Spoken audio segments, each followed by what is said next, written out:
Hi guys, Knife Detector here, and boy do I have a doozy for you today. For you Spyderco collectors, this is a blast from the past. From the heyday of Spyderco knife collecting, the origins, we have the Endura Clip It. First I'm going to tell you a little bit about this knife, then I'm going to tell you how I got it. The Endura Clip It, and for Spyderco, from Spyderco, came out around 1990, I believe. And it was a great knife. It blew a lot of people away with its classic design, its original design, I'm sorry. Just like Jersey Knife Guy mentioned before, a lot of people went crazy over this eye here. So easy to just open the knife, and just a really cool eye.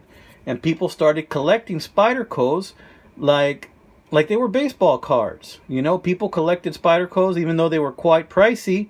They collected them often, regularly, and they were willing to pay all the premiums associated with the price. Now this knife here, as I stated before, is an Endura, and it's marked right there. You can see. Let me see if I can see better this way. Clip It Endura. Now they've made other variations of the Endura, like the Endura all the way up to, I believe, the Endura 4 now. But this is the original. This is where it started. And as you can see, it has a plastic handle, and it's got this great texture that's just great for the grip. Right up there on the base right there, you can see Spyderco AUS 8 stainless. And let me tell you, that steel is pretty nice and pretty stainless. Seki City, Japan. You know, growing up in the 90s, you know, if you wanted a good quality steel and a great quality knife, you would get it from Seki City, Japan.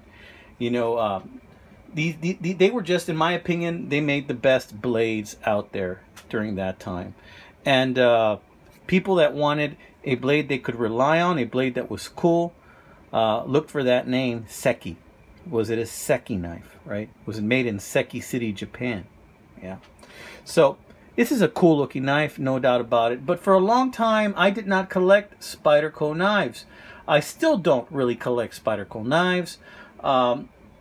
Once this style came out, everybody started copying this style. Maxim has a knife almost identical to this. Several Frost knives came out that were copying this design, with the plastic handle and the basic shape of the blade.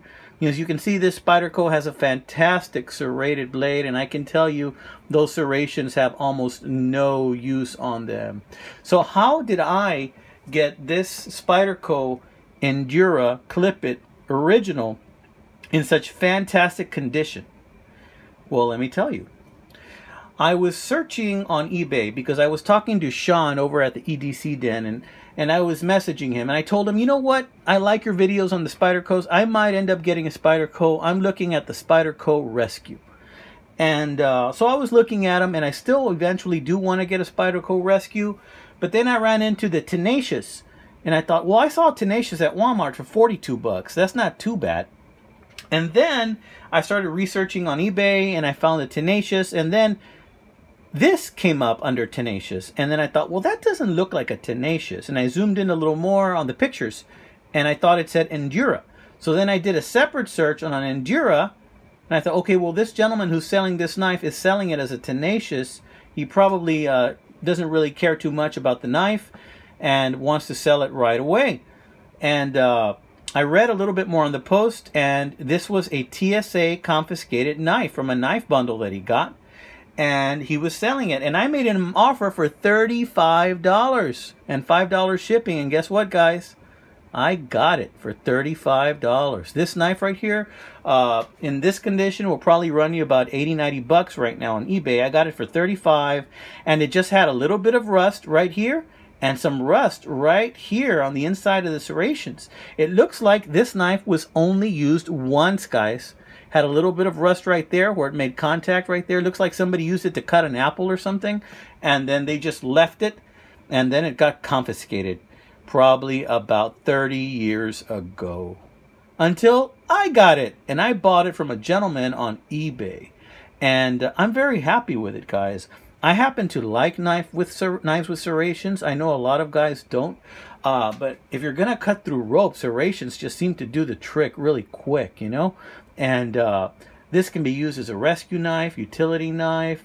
It's even great for cutting bread, to be honest with you, steak, whatever you're going to need.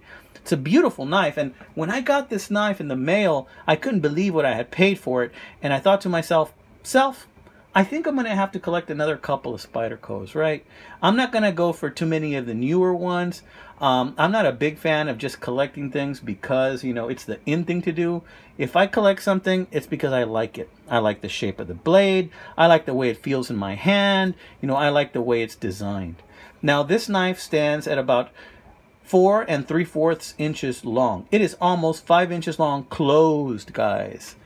This is not an automatic opening. Back then in the 90s, you know, they didn't do automatic knives very much. It was just basically a regular, you know, use your thumb, open it, and you flick it open. You can do that. You can flick it if you want to. And it's a lock-back design, which is a proven, very reliable design, which I like very much.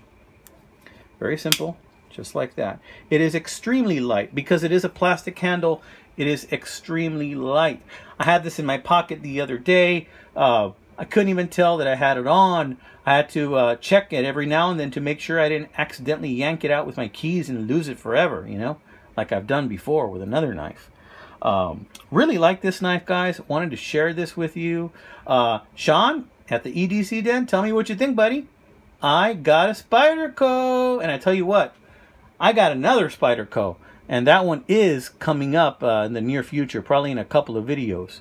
So this is about, I think, the 5th video in my series of vintage knives. Now, this is about 30 years old. It's not extremely vintage. The next video I'm going to make is going to be in a knife from circa around 1940. So hopefully you like that one. And a hint, I've already done on a very similar video on a very similar knife to it. And it's a good one. This one is has a little bit of a twist. It comes with the original pouch, so that I'm going to show you in the next video. But here we go. What a beauty, guys! What a beauty. Anyway, I really like this knife. Like it a lot, and I have a lot of great videos to show you guys coming up. I even have a series of about 4 or 5 just elephant toe knives that I'm going to show you coming up very soon, probably in about 3 weeks or so. All right, guys, this is a knife detector. I hope you guys are doing well. I hope you guys are blessed. I hope you stay safe out there. Keep your knives sharp. Keep your wits even sharper.